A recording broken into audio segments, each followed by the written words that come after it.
सारणी की अगली प्रश्नावली को समझने से पहले हमें सारणिकों के गुणधर्म समझने पड़ेंगे। कुछ प्रॉपर्टीज़ हैं डिटरमिनेंट्स की, एक बार उनको समझ लेते हैं तो सारणिकों को सवालों करना आगे के आसान होगा। सबसे पहला है, यदि किसी सारणिक का मान इसकी पंक्तियों और स्तंभों को परस्पर परिवर्तित करने पर अपरिवर्तित रहता है। इसका क्या मतलब है? मतलब समझिए, जैसे कि कोई सारणिक है A1 A2 A3, ये इसकी फर्स्ट रो है, B1 B2 B3 second row, C1 C2 C3 ये हो गई थर्ड रो। अब इसको परिवर्तित कर दिया जाए, पंक्तियों को, इन्होंने क्या कहा, पंक्तियों और स्तंभों को परस्पर परिवर्तित कर दिया जाए।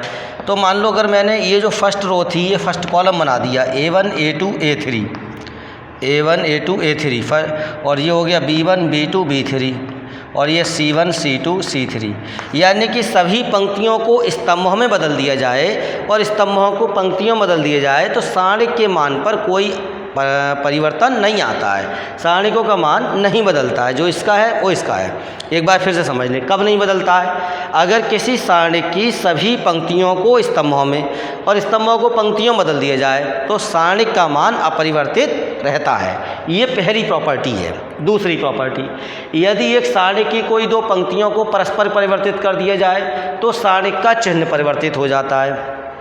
कोई दो परस्पर पंक्तियों को या दो परस्पर स्तंभों को बदल दिया जाए, मान लो जैसे ये है R1 पंक्ति, ये है R2 दूसरी, अब इन्हें आपस में मैंने बदल दिया। यहाँ पर जो दूसरी पंक्ति थी वो पहली के स्थान पर लिख दिया और जो पहली पंक्ति थी वह दूसरी के स्थान पर लिख दिया। तो ऐसे करने में सारणिक का चिन्ह बदल जाता है। एक बार अब तीसरा है प्रगुण, यदि एक सारणिक की कोई दो पंक्तियां समान हैं या कोई दो स्तंभ समान हैं तो सारणिक का मान शून्य हो जाता है। मान लीजिए कोई सारणिक इस प्रकार है, जैसे मैंने लिख दिया 2 3 4, फिर लिख दिया 2 3 4 1 -3 7, तो अब आपको इसे सॉल्व ही नहीं करना, इस सारणिक का मान 0 होगा। क्यों होगा? क्योंकि यहाँ पर ये जो फर्स्ट रो है और जो सेकंड रो है वो बिल्कुल सेम है, तो इस सारणिक का मान 0 होगा। प्रॉपर्टी है, सॉल्व करके देखेंगे आप, आ जाएगी 0। चौथी बात प्रॉपर्टी कह रही है, यदि एक सारणिक के किसी एक पंक्ति अथवा स्तंभ के प्रत्येक अवयव को k से गुणा कर दिया जाए तो उस सारणिक का मान भी k से गुणा हो जाता है। इसका मतलब ये होता है, सीधी सरल भाषा में समझाएं हम तो, अगर किसी भी रो में कोई चीज़ कॉमन है तो वो बाहर लिया जा सकता है क्योंकि उससे फिर पूरे से गुणा हो जाएगी, या किसी स्तंभ में कोई चीज़ कॉमन है तो उसको बाहर लिखा जा सकता है। और एक और होता है, बोर्ड पर नहीं लिखा है, अगर किसी सारणिक के एक पंक्ति या एक स्तंभ का प्रत्येक अवयव 0 है तो सारणिक का मान 0 हो जाता है। फिर आगे अंत पाँचवा, यदि एक सारणिक की एक पंक्ति या स्तंभ के कुछ या सभी अवयव दो पदों के योगफल के रूप में व्यक्त हों तो सारणिक को दो सारणिकों के योगफल के रूप में व्यक्त किया जा सकता है। जैसे मान लीजिए ये है A1 + लैम्डा, B1 + लैम्डा और C1 + लैम्डा, तो अब इसे दो सारणिकों के योगफल के रूप में लिख सकते हैं, A1 B1 C1, A2 B2 और C2 और A3 B3 और C3। अब ये प्लस हो जाएगा, ऐसे लैम्डा लैम्डा लैम्डा यहाँ पे लिख दिया और ये हो गया A2 B2 C2 और A3 B3 और C3। तो इस प्रकार से ये दो सारणिकों के योगफल के रूप में आ जाएगा। यानी अगर ये दो चीज़ों के योग के रूप में दिया है तो इसको अलग करा, इसको अलग अलग लिख लिया, ऐसी बात है। अब देखिए पहला सवाल है एक्सरसाइज 4.2 का। क्या कहा है? सारणिकों के गुणधर्म का प्रयोग करके इसे 0 के बराबर सिद्ध करो। कैसे करेंगे?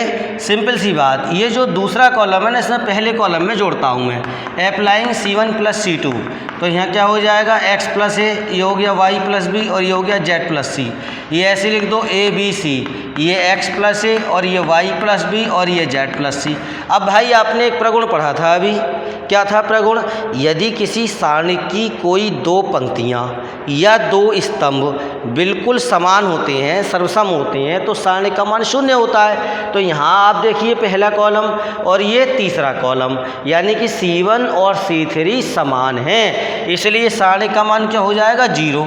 अब आप यहाँ पर लिख दो प्रगुण से, और प्रगुण कौन सा है समझ में आएगा, क्योंकि दो स्तंभ समान है, दो स्तंभ समान होते हैं तो सारणिक का प्रगुण बना दिया है, 0 होता है। कैलकुलेशन करके देखोगे तब भी 0 आएगा।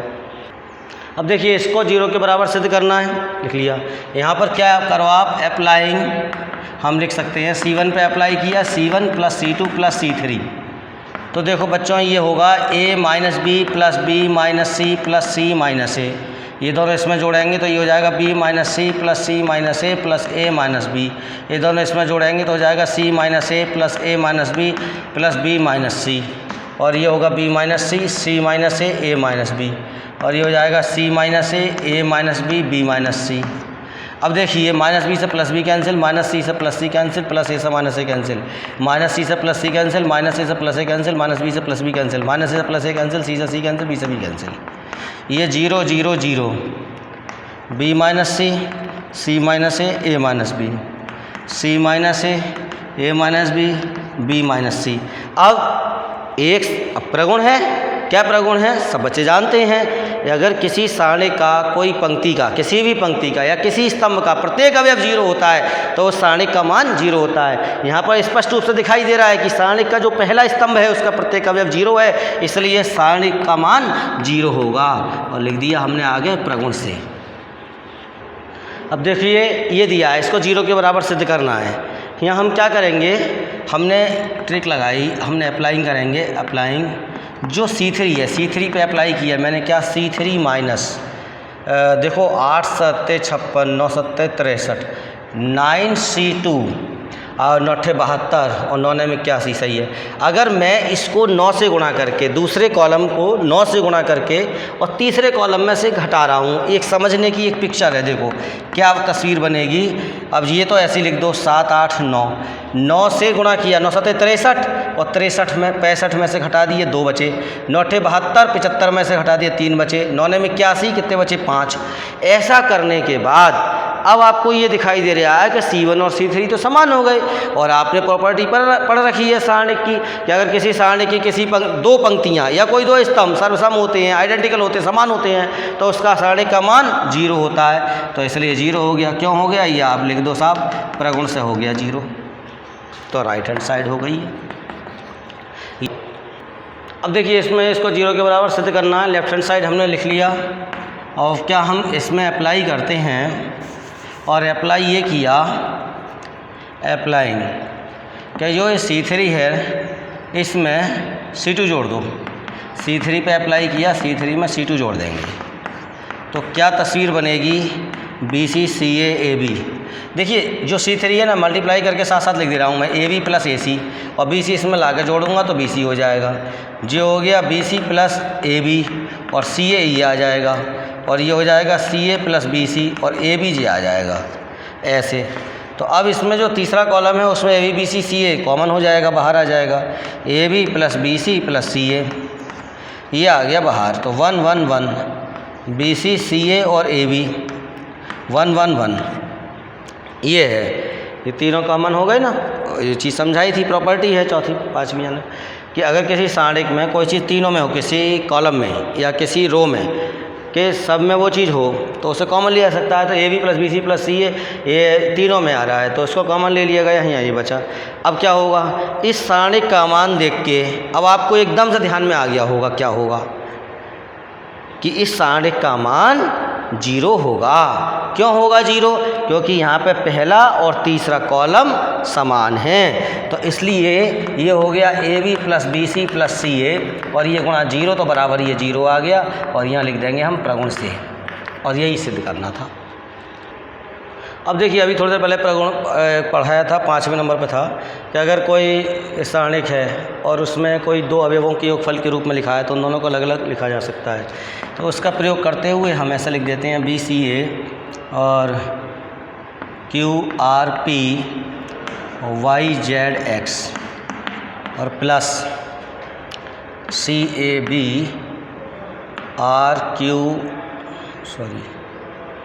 R प्लस P, R तो P और Q और ZXY। अब एक चीज़ देखिए, आपने एक बात पढ़ी, अगर किसी सारणी की कोई 2 पंक्तियों को परस्पर परिवर्तित कर दिया जाए तो सारणी का चिन्ह बदल जाता है। इसको देखते हुए मैंने यहाँ क्या करा, इस पूरी ये जो तीसरी पंक्ति थी ये दूसरी बनाई, और इसको जो दूसरी पंक्ति है उसको तीसरा बनाया। तो क्या हो जाएगा, APX यहाँ आ गया और CRZ यहाँ आ गया, और ये यहीं है बी क्यू वाई, तो चिन्ह बदल गया, माइनस हो गया। ऐसे ही यहाँ होगा, बी क्यू वाई यहाँ ले लिया, ए पी एक्स नीचे ले लिया और सी आर जेड यहाँ ले लिया, ऐसे समझ लो। नहीं, या ऐसा कर लिया, इसमें ए पी एक्स जो है वो ऊपर ले लिया और सी आर जेड ये दूसरे नंबर पे ले लिया, ये दोनों चेंज कर दिए यहाँ पर, और बी क्यू वाई ये ऐसे लिखा रहने दिया है तीसरे नंबर पे ही। अब फिर मैं बदलता हूँ इसमें, तो यहाँ कौन सी बदली थी, इसमें बदली थी पहली और दूसरी, इसमें ये दूसरी और तीसरी बदली, इसमें पहली और दूसरी बदली। अब यहाँ पे फिर पहली और दूसरी बदल लूँगा, तो क्या बदला मैंने, जो दूसरा है वो पहले पे ले जाओ, पहला दूसरे पे आ जाएगा, चिन्ह बदल जाएगा, माइनस से प्लस हो जाएगा। तो ये हो गया ए पी एक्स, ये हो गया बी क्यू वाई और ये हो गया सी आर जेड। उसी हिसाब से ना लक्ष्य ये है। फिर ऐसे इसका चिन्ह बदल लिया, माइनस से प्लस हो गया, और ए पी एक्स तो ऐसा है तो है ही, और ये दूसरा तीसरे की जगह आ गया, तीसरा पंक्ति दूसरे की जगह आ गया, बी क्यू वाई और सी आर जेड। ये देखेंगे आप तो ये दोनों अब बिल्कुल एक जैसे हो गई, तो दोनों जुड़ जाएंगे, 2 ऑफ ए पी एक्स और बी क्यू वाई और ये हो जाएगा सी आर जेड।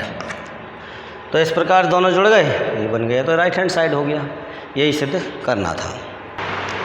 देखिए ये छठा सवाल है, इसको 0 के बराबर सिद्ध करना है। हमने लेफ्ट हैंड साइड ले ली और लेफ्ट हैंड साइड को साथ ही साथ डेल के बराबर मान लिया। अब जब इसको मान लिया तो मैंने कहा ऐसा कर लेते हैं, इसमें से -1 कॉमन लिया, इसमें से ही -1 कॉमन लिया, इसमें से ही -1 कॉमन लिया, तो -1 की घात 3 हो गया। तो ये हो जाएगा 0a - b, ये हो गया a 0 -a 0 और -c, ये हो जाएगा b c और 0। अब ये हो जाएगा माइनस। अब यहाँ पर अगर आप ये चीज़ देखो तो ये क्या तस्वीर बन गई, ये तो यही बन गया, डेल के बराबर हो गया। अब माइनस डेल इधर आ जाएगा तो ये हो जाएगा 2 डेल बराबर 0, इसका मतलब डेल्टा बराबर 0 हो गया। यानी ये जो डेल किसके बराबर माना था, इसके बराबर, तो ये बराबर 0 के आ गया। इसे सिद्ध करना था। देखिए यहाँ पे इसको इसके बराबर सिद्ध करना है, तो पहले कॉलम में पहली पंक्ति में ए आ रहा है, आप पहले पंक्ति में से ए कॉमन ले लो, दूसरी पंक्ति में बी कॉमन है, तीसरी पंक्ति में सी कॉमन है।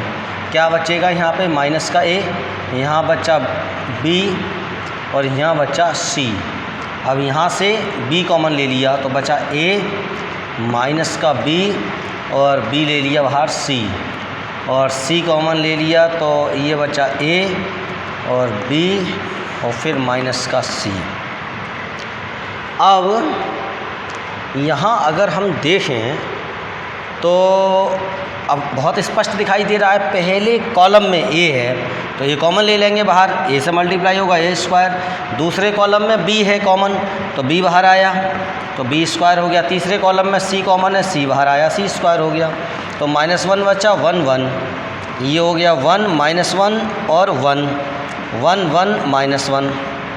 अब देखिए अब क्या करना है कि यहाँ पर अप्लाइंग कर लो C1 + C2, चाहे R1 + R2 कर लो तो कुछ भी हो सकता है इस तरह से। तो a square b square c square, तो -1 और 1 जोड़ा 0 हो गया, 1 और -1 जोड़ा 0 हो गया, और 1 और 1 2 हो गया। तो 1 1 -1 1 और 1 -1। तो अब जो हो गया a square b square c square गुणा, देखो ये 2 तो 0 होगा, ये 2 बचा, तो यहाँ के इसके हिसाब से ये गया, तो ये बचा 1 माइनस +1 हो जाएगा। तो 1 और 1 2 2 2 4, तो हो गया 4a square b square c square RHS। देखो बच्चों ये बराबर सिद्ध करना है -b - c -a के बराबर। तो मैंने क्या काम कर लिया, यह लेफ्ट हैंड साइड ले लिया। अब अप्लाई किया हमने R1 - R2 और R2 - R3। पहली पंक्ति में से दूसरी पंक्ति को हटाएंगे और दूसरी पंक्ति में से तीसरी पंक्ति को हटाएंगे तो ये 0 हो गया, ये a - b हो गया, a स्क्वायर - b स्क्वायर हो गया, यहाँ बन गया 0, ये b - c हो गया और ये b स्क्वायर - c स्क्वायर हो गया, 1c c स्क्वायर हो गया। इसके अकॉर्डिंग जब विस्तार करेंगे तो ये रह गया a - b b - c और ए स्क्वायर माइनस बी स्क्वायर और बी स्क्वायर माइनस सी स्क्वायर। अब यहाँ पर देखेंगे तो ये ए माइनस बी हो गया, इसके गुणनखंड कर लिए ए माइनस बी ए प्लस बी, ये ऐसे लिख देंगे बी माइनस सी, और इसके गुणनखंड कर लिए B minus C B plus C. ऐसा करने से क्या हुआ, आपको दिखाई देगा कि पहली पंक्ति में ए माइनस बी कॉमन हो गया और दूसरी पंक्ति में बी माइनस सी कॉमन हो गया, और ये 1 1 हो गया, और ये हो गया ए प्लस बी और ये हो गया बी प्लस सी। अब यहाँ पर आप इसको लिख लेंगे ए माइनस बी माइनस सी, और देखो तिरछी गुणा कर दो, बी प्लस सी की गुणा 1 से करोगे तो ये हो गया बी प्लस सी माइनस इस गुणा कर दो ए माइनस बी, तो यहाँ हो जाएगा बी से बी कैंसिल हो गया, तो ए माइनस बी माइनस सी और सी माइनस ए और बराबर RHS। यही सिद्ध करना था। देखिए 8वें का दूसरा है, इसको इसके बराबर सिद्ध करना है, लेफ्ट हैंड साइड ले लिया। अब इसमें अप्लाइंग करेंगे C1 माइनस C2 और C2 माइनस C3। 1 में 1 गया 0 हो गया, ए माइनस बी और A cube minus B Q, और 1 में 1 गया 0 हो गया, बी माइनस सी और B Q minus C Q, 1 C Q. अब ये है, इसको और इससे रहने दो, ए माइनस बी और A cube minus B cube, B minus सी और B Q minus C Q,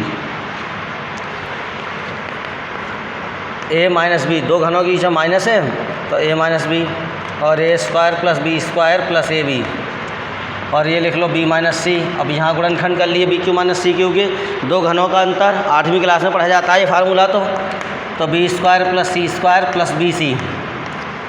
तो अब ये माइनस बी है बी माइनस सी, पहले कॉलम में ए माइनस बी कॉमन हो गया, दूसरे कॉलम में बी माइनस सी कॉमन हो गया, बच्चा 1 और ए square plus B square plus ए बी, यहाँ पे 1 b square plus c square plus b c यहाँ पर बचेगा।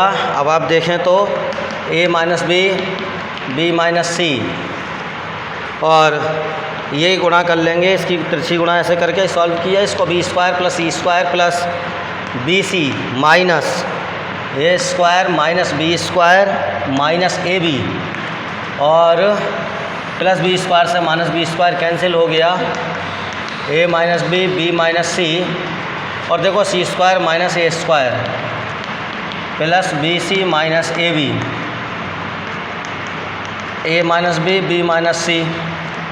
अब c square minus a square है ना, इसके गुणनखंड कर लो, सी माइनस ए सी प्लस ए, प्लस इन दोनों बी कॉमन ले लो तो ये सी माइनस ए हो जाएगा, ए माइनस बी माइनस सी, और ये सी माइनस ए कॉमन ले लो, सी प्लस ए प्लस बी, और ये RHS।